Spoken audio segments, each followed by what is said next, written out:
2002వ సంవత్సరము బెంగళూరులో ఒక టీపీఎం ద పెంటకోస్టల్ మిషన్ అని ఒక చర్చ్, పెంటకోస్టల్ మిషన్ అని ఇప్పుడు కూడా ఉంటుంది మన రిలీజియస్ కాంప్లెక్స్లో గ్రౌండ్ ఫ్లోర్లో ఉంటుంది. మన టీసీఎఫ్ కింద గ్రౌండ్ ఫ్లోర్లో ఇటు సైడ్ ఉంటుంది.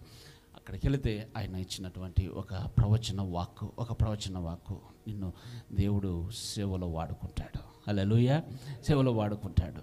నాకు ముందుండి ఇలాగ చెప్పడం పెద్ద ఆసక్తి కాదు, పెద్ద ఉబలాటమే ఉండదు. మైక్ పట్టుకొని ప్రసంగాలు చేయాలని నాకే ఉండదు. చక్కగా పరిచర్య జరుగుతూ ఉంటే అక్కడ కూర్చొని ఆత్మలో ఆనందించాలి అనేదే నా యొక్క తపన ఉంటుంది.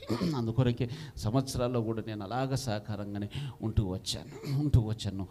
ఆయన ఇచ్చినటువంటి మాట, తండ్రి అనేకుల ద్వారా ప్రవచించినటువంటి ఆ ప్రవచనము జరగడానికి 20 సంవత్సరాలు స్వయాన్న ముందుండి ఒక నాయకత్వంలో ఉండి నడిపించడానికి 20 సంవత్సరాల టైం పట్టింది. హల్లెలూయా.